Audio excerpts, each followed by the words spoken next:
honorables députés, mesdames, messieurs les responsables du Parti démocratique sénégalais, mesdames, messieurs les responsables d'autres partis alliés,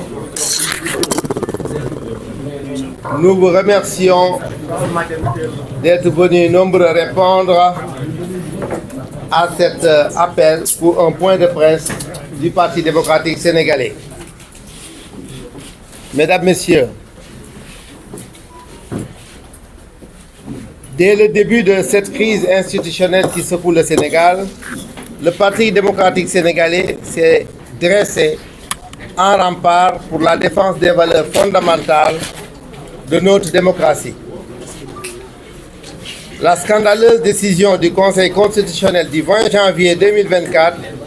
qui a exclu notre candidat Karim Wade de la prochaine élection présidentielle nous a contraints à proposer la création d'une commission d'enquête parlementaire. Notre engagement pour le respect des règles démocratiques au Sénégal demeurera inébranlable. Actuellement, des audios qui circulent sur les réseaux sociaux confirment nos craintes et mettent en lumière des échanges entre l'ex-premier ministre Amadou Ba et des membres du Conseil constitutionnel dans le but d'éliminer Karim Wade. Ces enregistrements prouvent l'existence de tractations financières visant à acheter des membres du Conseil, dont son président, pour évincer Karim Wade. Pourquoi les acteurs de la société civile, habituellement vigilants sur les questions de corruption, de bonne gouvernance et de malversation, les médias et les institutions judiciaires du pays se sont abstenus de chercher à vérifier la teneur de ces enregistrements et à mettre en évidence des preuves irréfutables de tentation de violation de notre système démocratique. Puisque la commission parlementaire est bloquée par le dépôt de plaintes judiciaires qui avait pour seul but d'entraver ces recherches, le Parti démocratique sénégalais prend la responsabilité de saisir la justice afin de faire toute la lumière sur ces faits qui nous donnent raison sur le degré de corruption qui frappe notre pays. Nous n'accepterons pas que le Sénégal se dirige vers des échéances électorales marquées par des suspicions et des doutes sous la gouvernance d'un organe dont l'intégrité des membres est sérieusement mise en question. Le combat que nous menons depuis l'origine est celui de la démocratie, du respect des droits et de la volonté des citoyens sénégalais. Nous devons agir face à cette grave forfaiture qui porte atteinte au fondement même de notre démocratie. Le Conseil constitutionnel est définitivement discrédité pour la prochaine élection présidentielle. Le président de la République est tenu d'en tirer sans délai les conséquences. Nous exigeons la dissolution immédiate du Conseil constitutionnel. Nous appelons l'ensemble des forces vives de la nation,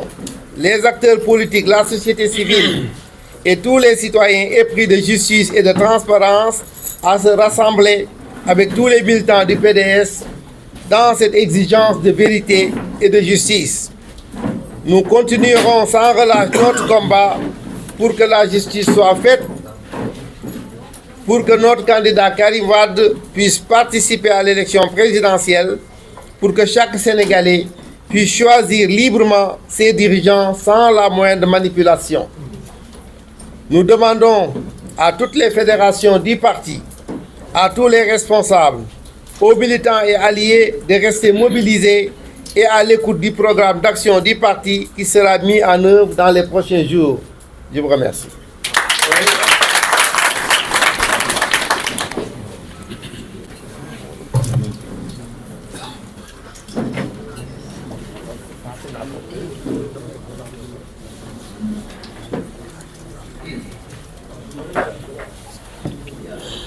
Assalamu alaikum, mesdames, messieurs.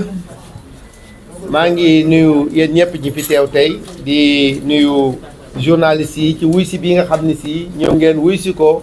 point de presse bi nga xam ne si Parti démocratique sénégalais boo ko woote tey ce jour du 13 mars 2024. maa ngi nuyu responsable parti yi toog yëpp di nuyu député yi ak sunu alliés yi nga xam ne si ñëw nañu fekkee sunu ndaje tey bi dañuy wax rek ni depuis ba nga xam ni si conseil constitutionnel lancé woon na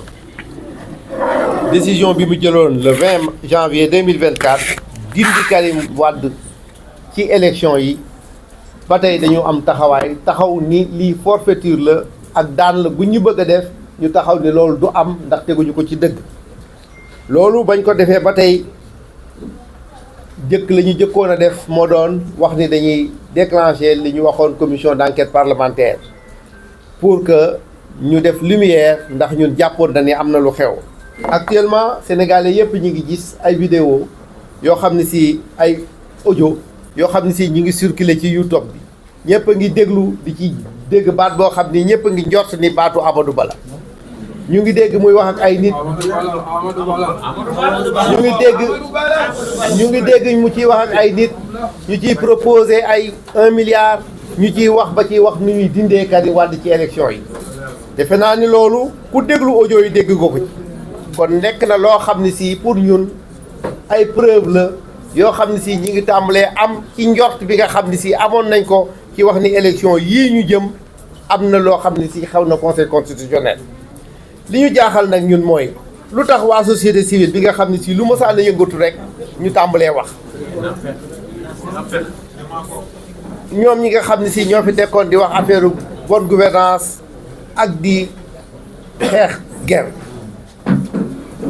lu tax dégguñu leen ci média itam boobu ba léegi dégguñu leen ci te defe nañ ni lépp lu nga xam ne si lu yëngatu la ci réew mi di circuler waa média yi war nañ cee wax boobu ba léegi dégguñu leen ci dégguñu itam waa ñi nga xam ne si ñoo yoon defe naa ni lu rëy lu day nii bu fekkente ni xew na ci réew am yoo xam ne si mi ngi dox ci réew mi waa système judiciaire bi war nañoo taxaw pour vérifier ba xam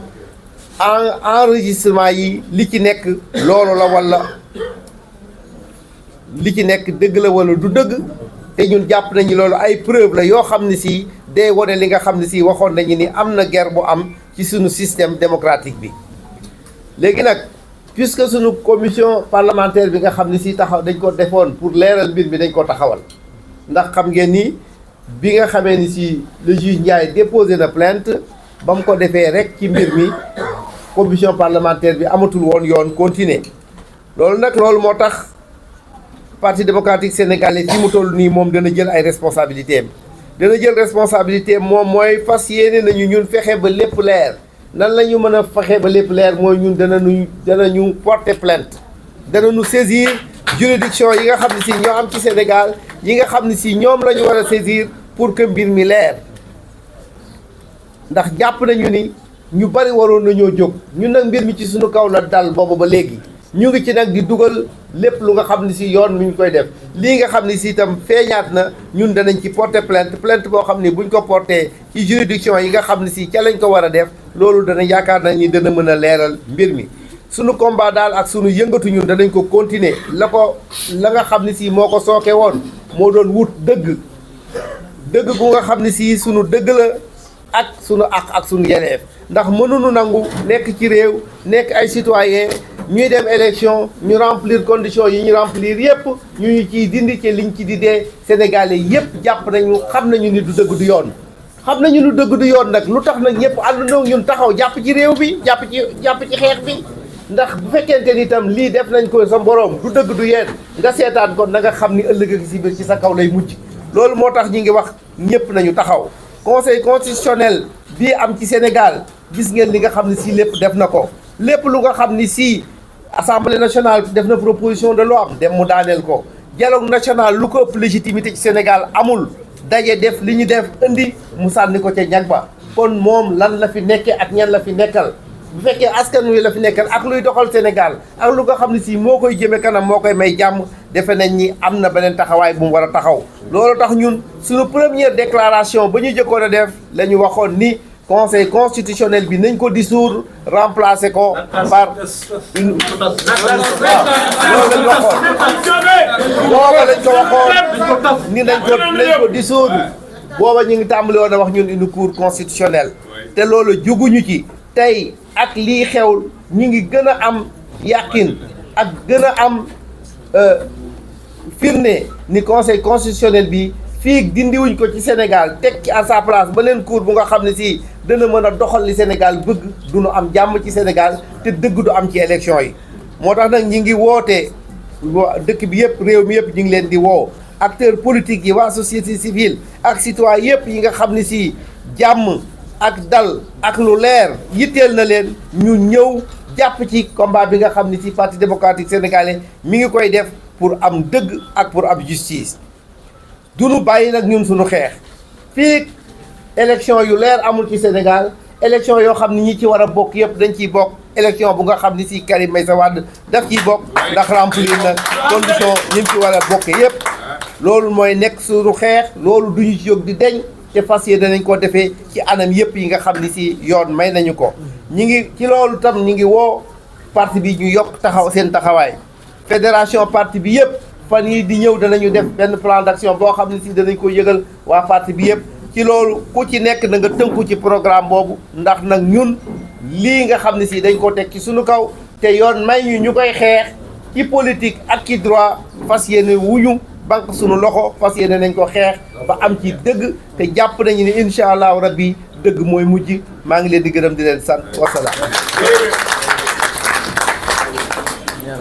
Voilà, merci beaucoup. Je vous remercie. Merci. ñu ko ñëwaat ñaan Papa Kass joxeel ñaan joxeel ñaan joxeel ñaan joxeel ñaan joxeel ñaan joxeel ñaan la ne ñu jàng salaatu ala nabi ne teg ci Fatiha ne jàng xul a'uuzu bi rabbil falaq ne teg ci xul a'uuzu bi rabbin naas ne ñaan suñu borom bi mu yëkkati yàlla may ñu ci ndam bismillah salaatul Fatiha Fatiha xul a'uuzu bi rabbil falaq xul a'uuzu bi rabbin naas ñu tëjee ko waat ko salaatul Fatiha.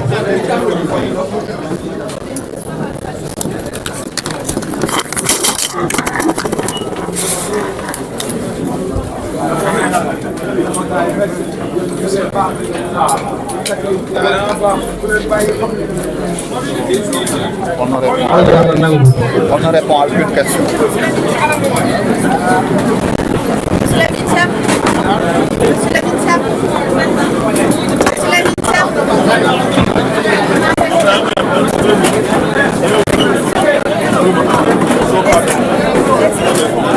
Est-ce que vous pouvez me dire comment est-ce que vous comptez obtenir la dissolution du Conseil constitutionnel? Ça, ce sont des actions que nous allons entreprendre dans les prochains jours. Donc là aujourd'hui vous annoncez juste la demande. Vous annoncez la demande de dissolution du Conseil constitutionnel. Nous sommes conscients de nous demandons la dissolution du Conseil constitutionnel. Nous pensons que le président de la République doit prendre ses responsabilités. En tout cas, nous, toutes les voies de droit qui nous allons nous enseigner.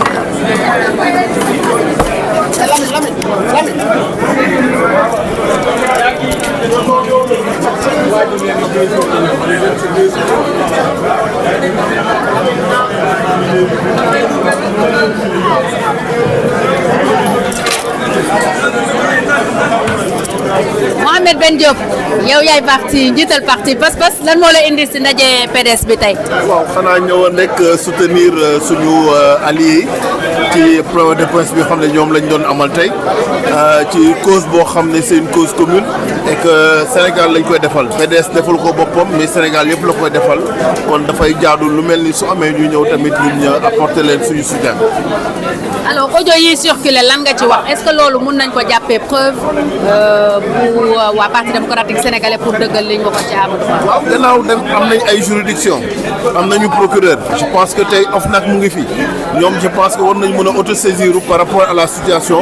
pour mën a waxal sénégalais yi ñu mën a xam ba xam lii ñuy jiiñ tey nekk na lu am wala déet ndax autorités yi nga xam ne ñoom lañ ci dut baaraam du ñoo xamee ne maanaam ay sénégalais lam daal lañ kii nekkoon na premier ministre kii nekk ay sage yoo xam ne ñoom ñoo nekk ci conseil constitutionnel kon suñu leen waxalee lu mel nii def naa organes yi fi nekk ak structure yi fi nekk waroon nañ mën a autosaisir ngir mën a jéem a def liggéey boo xam ne dina leeral bopp Sénégalais yëpp. seen recours yi ngeen déposé woon Cour suprême le 15 la ci statué en audience publique lan ngeen ciy xaar. waaw xanaa rek ñu ciy xaar rek buñ ci jógee rek ñu arrêté processus bi bu boobaa nag comme ni ñu ko waxee pour dans l'intérêt du Sénégal ñu mën a reprendre élection yi et permettre à tout un chacun ñu mën ci dem ci jàmm ak salaam et vraiment tourner épisode bi nga xam ne moom mooy li Sénégal di dund boobu ba léegi. jërëjëf mu nekkoon Mohamed Ben Diop di